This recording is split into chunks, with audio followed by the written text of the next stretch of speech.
Em 2015 havia surgido um rumor de que Five Nights at Freddy's ganharia um filme feito pela Warner Bros. Porém, passando-se os anos, não houve mais nenhuma confirmação, se tornando basicamente uma lenda urbana, tipo, nossa, eu acho que não vai existir filme, pô, tá passando os anos e não acontece nada. Até que então, finalmente chegamos no ano de 2022, em que eles confirmam finalmente a produção de Five Nights at Freddy's feita pela Blumhouse da Universal, outra empresa nada a ver com a Warner Bros. As gravações estavam previstas para começar em 2023 e ser lançado no final do ano, em outubro de 2023. Então, depois de alguns meses de produção, no dia 27 de outubro de 2023, Five Nights at Freddy's, O Pesadelo Sem Fim, finalmente chegava nos cinemas do mundo. E a experiência de ter visto esse filme no cinema, nossa, mano, foi incrível, mano. Esse filme, nossa, eu amei ver no cinema, cara. Esse sou eu em 2023, com alguns amigos e algumas pessoas fantasiadas indo ver FNAF no cinema. Nossa, mano, foi incrível. E agora, depois de 2 anos, nós estamos finalmente na reta final de chegar o filme de FNAF 2, a continuação direta do primeiro filme, O Pesadelo Sem Fim. Mas afinal, o primeiro filme é realmente bom? Ele envelheceu mal? Já vou dar um spoiler, eu gosto muito do primeiro filme. Mas tipo, mesmo depois do hype ter passado, eu ainda considero um filme bom? Bom, vamos destrinchar isso na review de hoje. Hoje eu resolvi descascar uma review envolvendo o filme de Five Nights at Freddy's, como se fosse as reviews que eu faço das fangames de FNAF aqui no canal, em que vou destrinchar a história e as referências que tem dentro desse filme, como eu faço aqui nas fangames de FNAF. Bom, mas enfim, sem mais delongas, vamos agora resumir o filme de Five Nights at Freddy's, O Pesadelo Sem Fim. Não se esqueça de se inscrever no canal, deixa o like, compartilha com seus amigos fãs de FNAF, e agora sim, bora pro vídeo.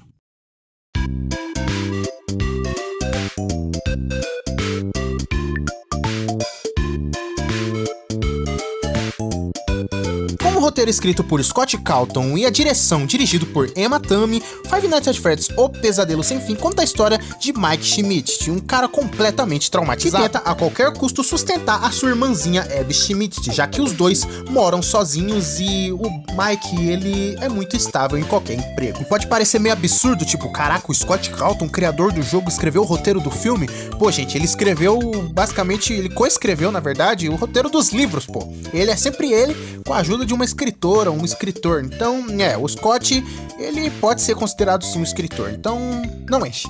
E os animatrônicos foram feitos tudo com efeito prático por um estúdio chamado Jim Henson's Creature Shop, um estúdio especializado em fazer fantoches, bonecos e etc. Eles fizeram, por exemplo, os bonecos de Vila Sésamo, é bem legal. E eles replicaram 100% igual às fantasias dos filmes com os animatrônicos dos jogos. Mano, é muito lindo, cara. Eu acho o visual lindíssimo. E esse filme, ele não tem muito CGI. Ah, Victor, quer dizer que ele tem um pouquinho? Sim, ele tem um pouquinho. Em algumas cenas, complementos de cenário, mas tipo, os animatrônicos em si, por exemplo, são efeito é foda. Os animatrônicos em si são 100% efeito prático, tipo, eles ou é um ator fantasiado ou eles moveram como marionetes, que nem o Foxy, por exemplo, que não cabe uma pessoa ali dentro. Bom, mas chega de enrolação e vamos destrinchar esse filme porque, bom, ele é um filme bem grandinho até e vai ser bem legal. Eu vou fazer igual eu faço com as reviews aqui dos jogos, das fangames de FNAF aqui no canal, que eu vou dividir em tópicos, noites e por aí vai, beleza? Pra ficar bem organizadinho e bonitinho, porque eu sou perfeccionista. Vamos lá,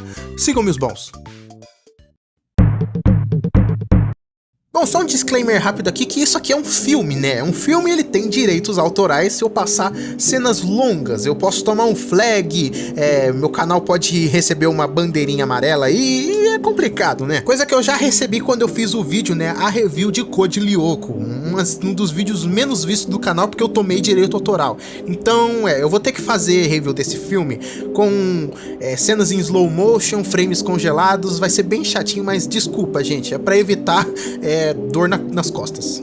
Mas enfim, bora logo. O filme começa já com um pequeno prólogo mostrando, né, como começa o universo cinematográfico de FNAF. Com um guarda noturno muito assustado e com muito medo, que até botou barricadas na porta, chamado de Bob. Exatamente, ele tem um nome, né? Não é dito no filme, não é dito em lugar nenhum, mas o nome oficial desse personagem é Bob. E durante a sua fuga ele percebe que tá tudo ligado dentro da pizzaria. Música, os animatrônicos, as luzes, tudo no alto mesmo. Mas isso é uma estratégia dos bichos. Mas infelizmente, na tentativa falha de tentar escapar, ele é pego pelo Foxy numa das primeiras referências do filme, que é o Foxy cantarolando igual no jogo.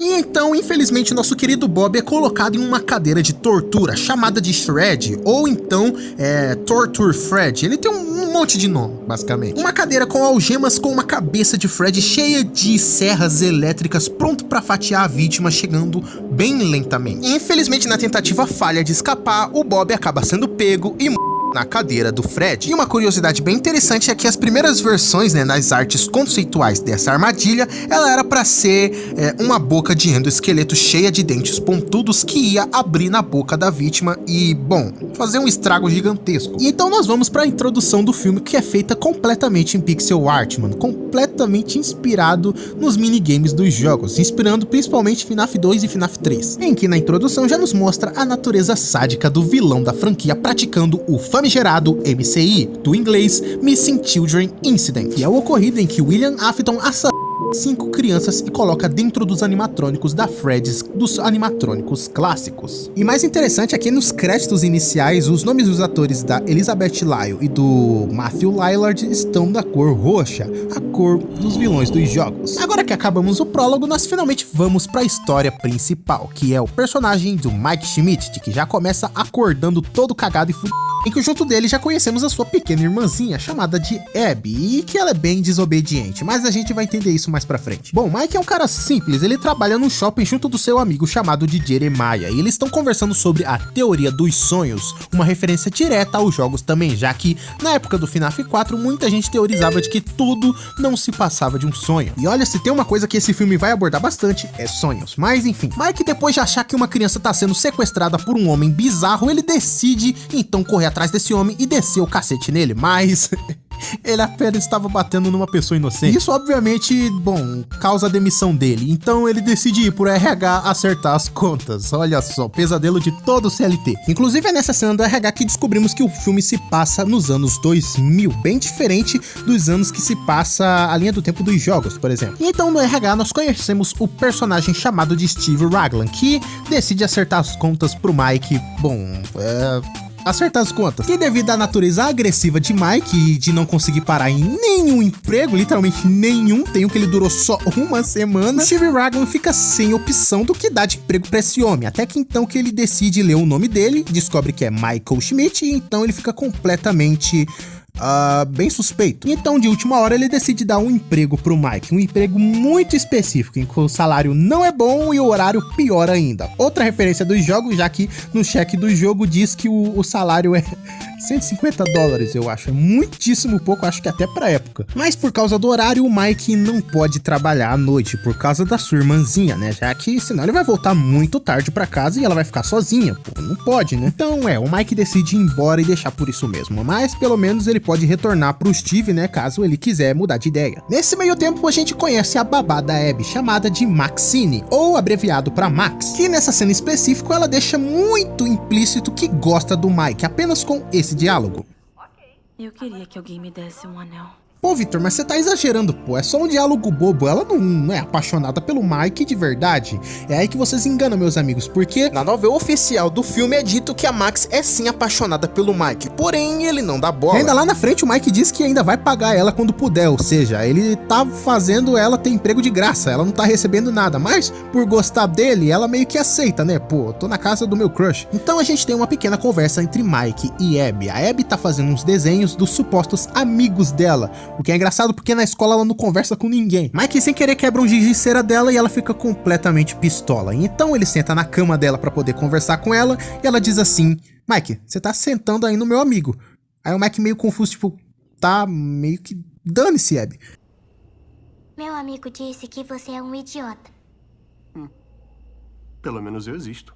Carai, Mike, que isso, mano? De graça. Então, graças ao livro da teoria dos sonhos, o Mike decide aplicar um ritual pra poder sonhar com o mesmo sonho toda noite, que é poder tomar remédio controlado, ouvir sons de natureza e olhar pro cartaz escrito Nebraska, pois era o lugar que ele e a sua família visitavam bastante, e também o acontecimento de um acontecimento fatídico. Um acontecimento de um acontecimento. Meu Deus do céu, não aguento mais gaguejar. Em que, infelizmente, por um descuido, o irmãozinho de Mike, chamado de Garrett, acaba sendo sequestrado por uma figura que Mike não conseguiu observar a tempo. Então essa será basicamente a trama central do filme, beleza? No dia seguinte a gente conhece também a tia de Mike, chamada de Jane, que é basicamente uma desgraçada, que ela tá tentando a qualquer custo lutar na justiça pra pegar a Abby pra ela. Porém, o Mike diz que ela não quer ficar com a Abby de verdade, sim só ter o dinheiro do estado entrando, basicamente uma salafrária. Mas mesmo sendo uma salafrária, o Mike acha que ela não tá errada, porque ele realmente não tem condição de poder cuidar da própria irmã. E na presença de Jane, a gente também tem o advogado dela, chamado de Doug, que fica com essa carinha de mais perdido que cego em tiroteio, sei lá.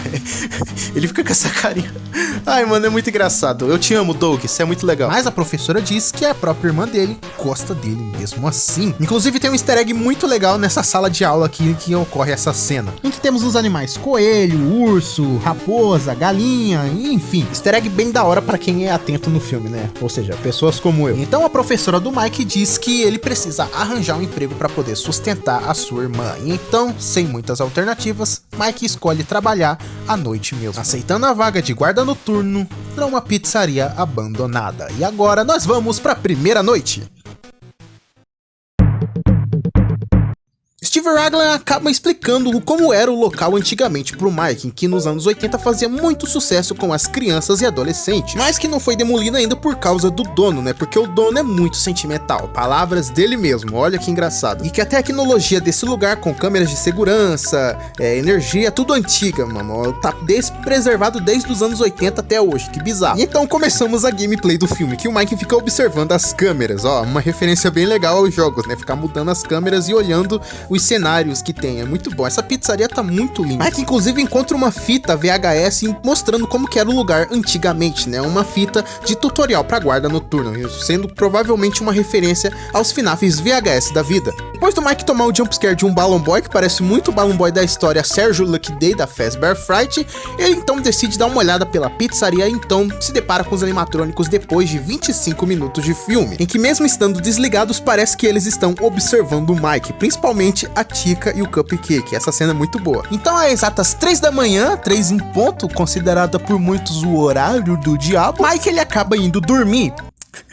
Durou só 3 horas a gameplay do cara e ele já foi dormir. Ele começa a ter o mesmo sonho de sempre, do Garrett sendo sequestrado. Porém, acaba tendo uma diferença no final, que ele acaba vendo 5 crianças bem estranhas no sonho dele, umas crianças que ele nunca viu na vida. Então, desesperado, ele pergunta pra elas se elas viram o Garrett ser levado, não respondem nada e fogem. Tentando alcançá-las, ele acaba tendo um deslize e ele acorda às exatas 6 da manhã, igual no jogo. Voltando para casa, Mike tem um papinho com a Max e ele diz que ainda tem intenção de pagar ela. Pô, nem salário tem pra pagar a coitada, mano. Pra você ver como ela gosta muito dele mesmo.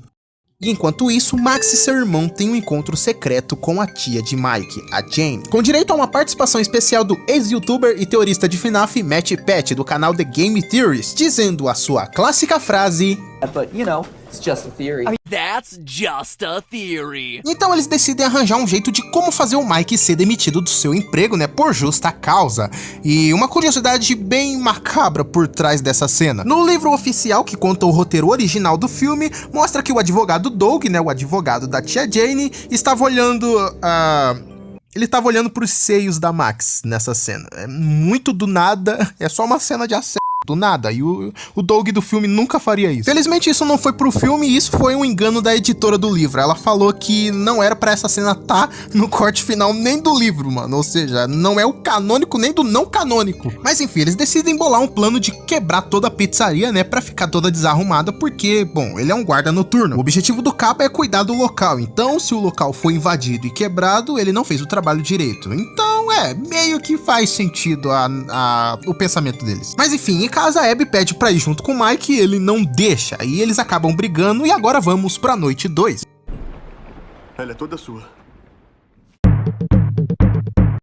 Então nessa segunda noite quem se ativa é o Fox, enquanto o Mike está sonhando com o Garrett sendo sequestrado pela trilionésima vez. E ao tentar perseguir as crianças, ele tenta pegar a criança do Fox, porém ele acaba sendo arranhado no sonho e o arranho vai pra vida real, ou seja, um bagulho muito sobrenatural. Ou o Fox só arranhou ele mesmo, né? Já que o Fox estava ali parado. E uma coisa curiosa é que logo depois de arranhar o Mike, o garoto do Fox dá um jump scare nele com os olhos escorrendo lágrimas negras. Uma referência direta em como as almas dos jogos são representadas, umas almas cinzas com lágrimas pretas. E esse jump scare do menino do Fox, olha... Pelo menos ele tentou, vai. Mais tarde eu falo sobre isso.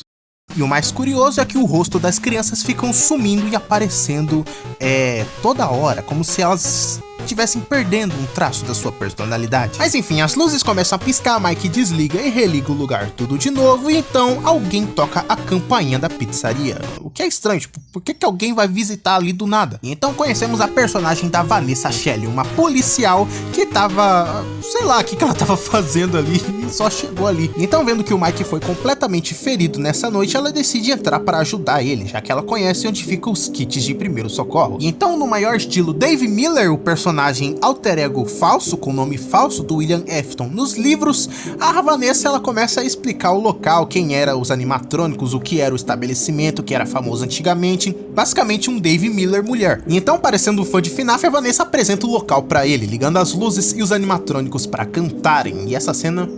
é muito linda. Cara, eu vou elogiar aqui os efeitos práticos dos animatrônicos, cara. É muito legal ver que eles são reais e não CGI. E eles cantam a música Talking in Your Sleep, da banda The Romantics, que na letra da música diz: eu sei o segredo que você guarda, pois você fala enquanto dorme. Basicamente coisas envolvendo sonhos, que é praticamente o tema central do filme, né? Sonhos. A Vanessa fica tão empolgada com o show dos animatrônicos que até pergunta pro Mike se quer dançar, mano. Caraca, que isso, Vanessa? Amor à primeira vista? Mas os animatrônicos acabam desligando bem na hora, impedindo que essa dança rolasse. Quem sabe no segundo filme aconteça, né? Pois é. Então, de manhã cedo, saindo dali, o irmão de Max acaba observando tudo, dizendo que ele vai embora para poder começar a invasão. Então ele chama os seus amigos Carl e Hank para poder quebrar tudo, roubar tudo, fazer o que quiser, o escambau, pro Mike ser demitido. E então começa a minha cena favorita do filme, em que os animatrônicos começam a agir. A primeira vítima dessa cena sendo Carlton, que acaba sendo atacado pelo Cupcake e pela Tia. E essa já é bem óbvia, mas eu gosto muito dela. O pulo do Cupcake lembra muito do Nightmare Cupcake em FNAF 4.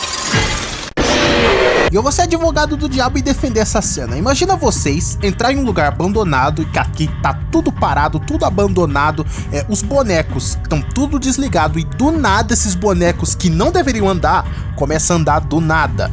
Vocês não iam ficar assustados também? Vocês não iam correr, fugir, gritar de medo? Pô, mano, esse bicho não era pra mexer, cara. Porque é basicamente tudo isso que acontece com o Hank, já que ele é a segunda vítima e é atacado pelo Bonnie.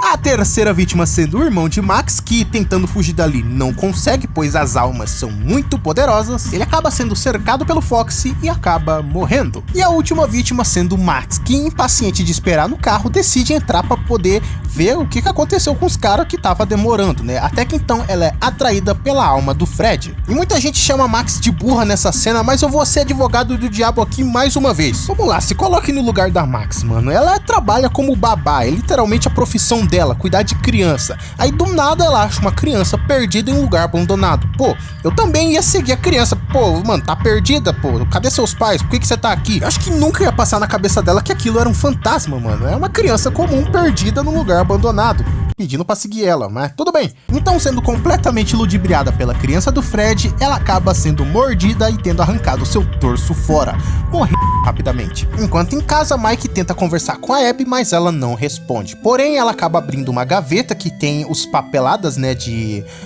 coisa jurídica para a guarda da criança, e ela fica bem triste e começa a conversar com o Mike. Pois é, depois de tanto tempo eles começam a conversar, eu acho isso muito fofo. Então a Vanessa aparece ali do nada. Como é que essa mulher sabe o endereço desse homem, meu Deus do céu? E começa a brigar com ele dizendo que a pizzaria foi invadida. Vanessa, que você queria que ele fizesse o quê? Não tem guarda diurno e ele é guarda noturno, como é que... Ah, essa cena é engraçada. Então a gente tem aquele momento reflexivo em que a gente conhece um pouco mais do personagem do Mike. Ele acaba dizendo que depois que o Garrett foi levado, a mãe deles acabou falecendo e o pai, abre aspas, não aguentou a barra, fecha aspas. Eu acho que esse é basicamente um código para dizer que ele, bom, se auto-faleceu. E o Mike sempre pensa tanto nisso que ele tenta sonhar o mesmo acontecimento todas as vezes para ver se ele consegue ver quem levou o Garrett, mas sem sucesso até o momento. E o único momento em que temos um pouquinho de noção sobre como era a vida da Vanessa é que ela diz que queria ter uma família feliz também, ou seja, ela não é bem da cabeça. Então ela joga os remédios do Mike no rio. Por que tu fez isso? O remédio é caro pra caramba, mulher. E em casa, ligando pra Max pra poder ficar com a Abby, ele não recebe resposta. Ele liga várias vezes e ela não responde. Então, sem muito o que fazer, Mike acaba tendo uma ideia mirabolante. Na terceira noite, Mike, sem muito o que fazer, acaba levando a própria irmã pro trabalho. É uma ideia bem estúpida da parte do Mike, mas dá pra entender, né? Onde vai deixar essa criança? E ao entrar no local, eles veem que tá tudo bagunçado, graças ao vandalismo da noite anterior dos amigos da Max. Então ele decide pôr a Abby pra dormir e fazer o serviço de limpeza ali, né? Enquanto tem tempo, limpar tudo, recolher, coisas que um funcionário comum faz. Basicamente o trabalho que eu fazia quando eu trabalhava no mercado. Tipo, minha função é repositor e eu tinha que limpar o chão, limpar as prateleiras e não sei aonde, é chato. Então, terminando tudo, Mike, às 4 da manhã, decide ir de novo dormir pra poder sonhar o sonho. Meu Deus do céu, Mike, tá ficando um problema sério isso já. Enquanto o Mike tá apagado, Abby acaba sendo acordada por uma voz de uma criança que manda ela ir pro centro da pizzaria. Enquanto Abby vai perambular pelo local, o Mike, ele tá sonhando apenas com um garoto loiro, já que as outras crianças estão brincando com a Abby. Então Mike pede ajuda pro menino loiro, tipo, amigo, você sabe quem levou o meu irmão? E então o menino loiro pergunta, tá, se eu te falar, o que você nos dá em troca? E ele diz qualquer coisa. Pô, Mike, que resposta idiota, cara. Então o menino loiro some dando apenas uma dica, um coelho desenhado no chão. E essa dica vai ser muito importante. Então o Mike acorda com os gritos da Abby e vai correndo ver o que aconteceu, até que ele vê ela do nada com os robôs que deveriam estar parados no palco. Por que que esses bichos estão vivos na cabeça do Mike? Basicamente aquilo que eu disse anteriormente, você não vê os bichos andando nas noites inteiras, você só vê as crianças nos seus sonhos, aí do nada você se depara com os bichos andando e fazendo alguma coisa com a tua irmã, você pensa que é alguma... Mano, que porra é essa? Então a Abby apenas diz que eles estavam brincando e diz que são os amigos dela, e o Mike fica completamente confuso. Pô, vocês também não ficariam, cara? Sério, eu ficaria confuso, eu ficaria igual o Mike, perdidaço. Então o Mike diz pra Abby, vamos embora daqui, porque isso aqui não é normal. E antes de ir embora, a Abby, né, despede dos bichos de uma maneira bem fofinha, enquanto o Mike tá completamente assustado, velho. Então o Mike põe a Abby pra deitar na cama dela, enquanto ele observa os desenhos que ela faz. E ela sempre fez os desenhos dos espíritos das crianças que ele sempre vê nos sonhos. E ele fica completamente em choque e então entende tudo na hora. Inclusive ela acabou fazendo um desenho do Garrett, né, do Garrett sendo sequestrado. Ela nunca viu esse moleque na vida, mano. Quando esse guri era vivo, eu acho que ela nem existia ainda. Mas de alguma forma os espíritos das crianças contaram pra ela que ela tinha um irmão antigamente que foi levado por alguém. Então Mike a qualquer custo tenta tirar a informação dela pra ver se ela sabe quem levou o Garrett, mas ela não sabe. Então o Mike pede pra ela perguntar pros espíritos na próxima noite. Na noite 4, nós temos a presença da Vanessa ali dentro da pizzaria, analisando os desenhos que as crianças fizeram quando ainda eram vivas. Nesse trecho, inclusive, que nasceu o meme da Vanessa completamente chocada. Eu adoro essa imagem. E nas artes tem a presença do famigerado coelho amarelo. Mano, esse coelho tá bizarro. E ao entrar no recinto, a Vanessa fica confusa. Mike, por que tu trouxe a tua irmã, mano? Não era pra trazer ela aqui. Então a Abby pede ajuda pra eles, pois os animatrônicos querem construir um forte. E então começa a famigerada cena polêmica do forte, mano. Nossa, essa cena gerou uma discussão gigante no Twitter, no YouTube. Nossa senhora, o que deu de briga essa cena. Mas eu vou ser aqui mais uma vez, pela terceira vez, advogado do diabo aqui. Eu vou defender essa cena. Essa cena é pra mostrar como as crianças se sentem bem confortáveis perto de outra criança, né? Elas querem brincar, se divertir. Afinal, são apenas almas de crianças, mano. Elas não tiveram infância. Pô, Victor, mas elas matam pessoas, pô. Você viu o que elas fizeram com os amigos da Max e com a própria Max. Então, sim, Was that the bite of 87? Mas a gente tem que entender também que elas estão perdendo aos poucos os resquícios de humanidade que elas tinham antigamente. Lembra que eu falei anteriormente que o rosto delas ficam embaçados nos sonhos do Mike? É porque elas, bom, estão perdendo o resquício de humanidade e sanidade que lhes restam. Assim, sendo a única coisa que salva elas no momento é interagindo com outra criança, infelizmente. Mas enfim, Mike e Vanessa decidem ir no depósito para pegar mais lençóis pro forte, até que então a Vanessa nos apresenta as famosas Spring Locks, com direito a uma participação especial da Ella Doll, a personagem dos livros da Charlie, que é uma bonequinha bem bonitinha que foi dada de presente pelo Henry. E uma curiosidade interessante sobre essa parte é que na novel do filme descreve uma boneca muito parecida com a Circus Baby, ou seja, o Camel não seria a Ella Doll e sim a Circus Baby, mas felizmente ainda bem que tiraram a demo, porque eu quero a Baby pro 2. Então eles começam a discutir, Mike fica completamente pistola com as travas de mola porque a Abby poderia encontrar aquilo e a Vanessa rebate com tipo: você que trouxe tua irmã, teu babaca. Então, enquanto discutiam, a Abby, que estava se divertindo, acaba tocando na guitarra do Bonnie e tomando um baita choque, quase falecendo no processo. Então, antes de ir embora, o Mike pergunta pra Vanessa do que ela tem medo. Então ela fica completamente pistola, manda o Mike não trazer a Abby pra pizzaria e se ele fizer isso, ela atira nele.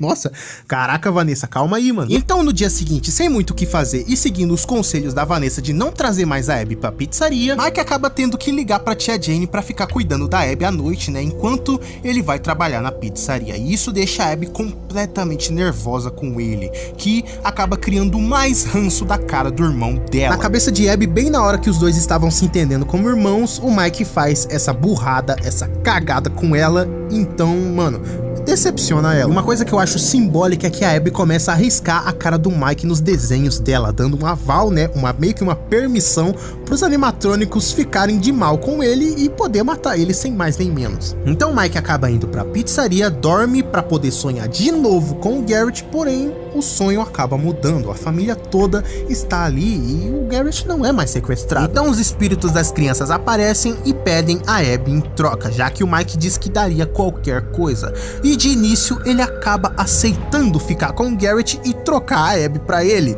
mas depois ele repensa e se arrepende e diz que não quer dar a Abby pra ele. Então os espíritos ficam muito pistolas e colocam o Mike na Torture Fred. Porém, quase sendo fatiado vivo, ele acaba escapando e acaba encontrando os corpos da Max e seus amigos ali completamente estufados dentro de trajes de animatrônicos descartados, incluindo o Spark, um animatrônico fan-made.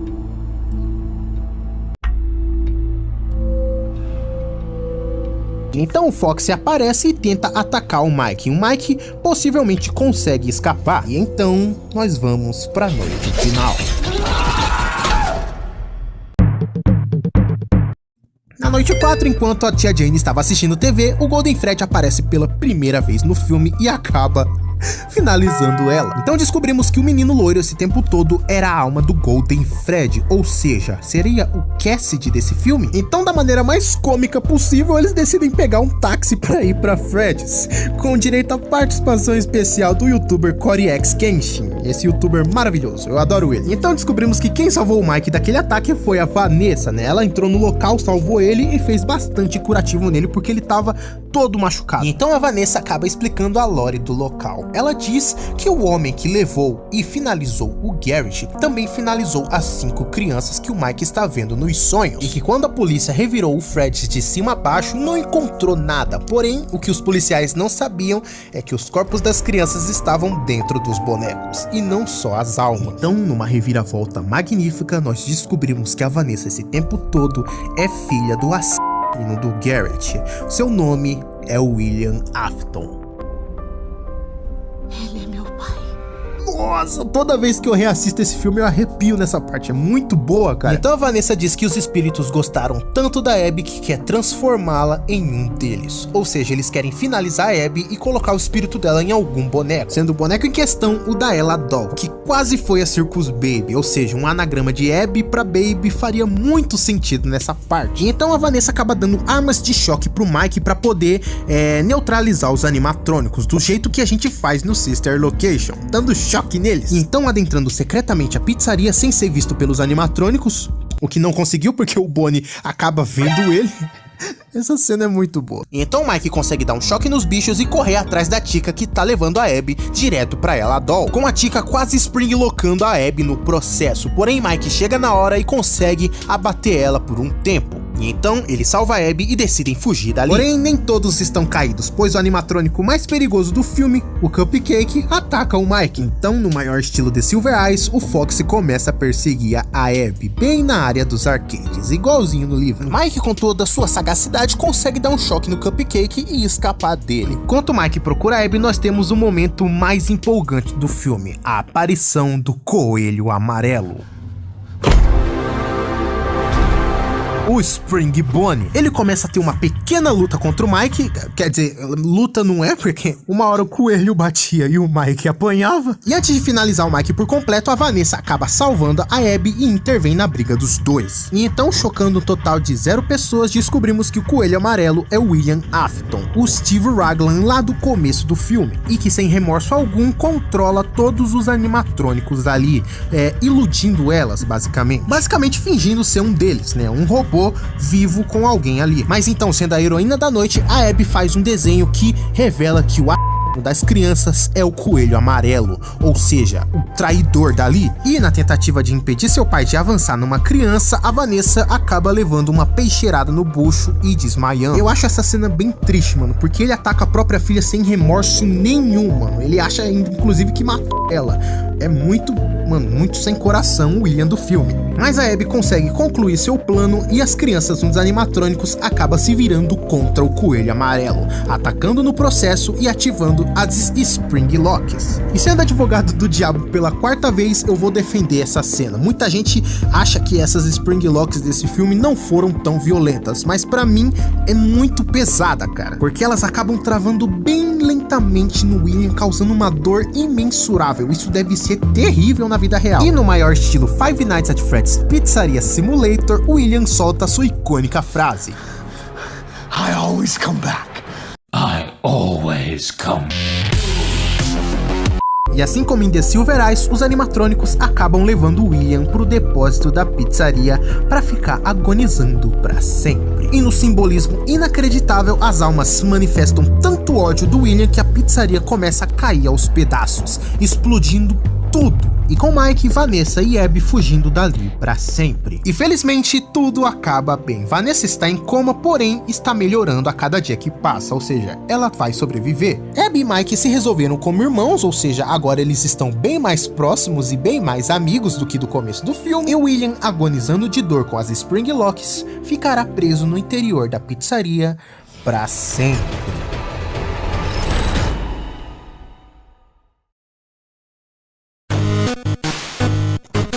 Mas enfim, depois de tudo isso, depois de todas as minhas passadas de pano, elogiadas, relativizada dos problemas do filme, esse filme é realmente ruim? Pois eu digo com toda certeza que é claro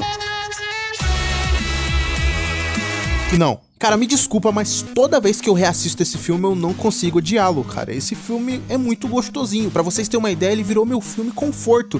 Sempre que eu quero reassistir alguma coisa que eu gosto, eu vou lá e assisto o filme de FNAF, cara. Porque, cara, é um filme muito gostosinho de ver pra mim, cara. É um filme que eu gosto da fotografia, das escolhas de cores, assim, dos filtros. Mano, do efeito prático. Cara, o efeito prático é tudo robô. Eles construíram tudo aquilo, velho. A pizzaria, os robôs, nossa, cara, eu acho muito bom, cara. Ah, Vitor, mas pelo menos pra você não tem alguma coisa que não faça sentido, que você não gostou, que não faz sentido na história? Cara, pra mim, tem um monte de coisa ali que não bate, velho. Por exemplo, o plot da Tia Jane. A Tia Jane é a personagem mais tanto faz do filme. Ela só aparece ali, parece ser como se fosse uma vilã secundária, e depois morre e acabou, cara. A Tia Jane tá ali só pra cumprir o papel de vilãzinha secundária. Mas, mano, a Tia Jane tanto faz pra mim. A falta de susto também. Por exemplo, eu acho que eu já falei isso em algum vídeo aqui no canal, que esse filme não tem tanto susto como eu queria. Os únicos bonecos que dão susto é o Foxy e o Balloon Boy, mano. Tipo, dão jumpscare na nossa cara. Cara, isso pra mim é a cara de FNAF, ter jumpscare, pular na nossa cara com susto, mano. E esse filme não tem muito. Fora também que eu esqueci de citar anteriormente o jumpscare da criança do Fox, né? É um jumpscare bem... tipo, não teve tanto trabalho feito nele, tipo, só usaram um CGI de lágrima preta nos olhos dele e é isso, mano. É muito bizarro. E também o menino do Golden Fred saber quem era o Coelho Amarelo e nunca ter dado a dica antes, cara. É muito estranho, são coisas muito jogadas, mas faz parte. Infelizmente me decepcionou porque eu queria um pouquinho mais de jumpscares. E também teve a polêmica cena do Forte. Cara, a cena do Forte pra mim no cinema eu achei engraçadinho. Quando eu reassisto, cara, não me incomoda. Eu entendo quem não gosta, mas, cara, não me incomoda ao ponto de ser a pior coisa do filme, cara. Pra mim tem coisas mais ruinzinhas no filme do que a cena do Forte, sinceramente. Pra mim, tanto faz. Mas, mano, pra mim, esse filme é tipo um nota 7,9 pra 8, cara. 7,9 pra 8. Eu gosto desse filme. Eu acho muito legalzinho de assistir, cara. E é meu filme conforto. Me desculpem. Eu gosto do filme de FNAF. Não me crucifiquem. E de acordo com o próprio Scott Calton, o filme ficou do jeito que ele queria, né? Como você comparando com a novel, né? O livro que tinha o roteiro antigo, dá pra ver que tem várias cenas que é praticamente parecidas. Só teve umas coisas excluídas ou descartadas que eu apontei aqui no vídeo, mas fora isso, o roteiro é a mesma coisa, é do jeito que o Scott queria. Mas é isso, gente, eu acho que eu não tenho mais nada pra comentar, eu gosto desse filme, beleza? E eu espero que vocês tenham, mano, gostado mesmo desse vídeo aqui. Esse vídeo me deu um trabalho, mano, eu quero ver quem vai ter a paciência de ver até o final, cara, porque esse vídeo deu muito trabalho e tá muito gigante. E esse vídeo era pra sair semana passada, porque, tipo, eu atrasei e o vídeo ficou muito grande, que eu tive que ter mais 2 semanas pra editar e fazer. Nossa, deu um trabalho, então espero que vocês tenham gostado mesmo. Até o próximo sábado. Um beijo, um beijo, um beijo. Tchau, tchau.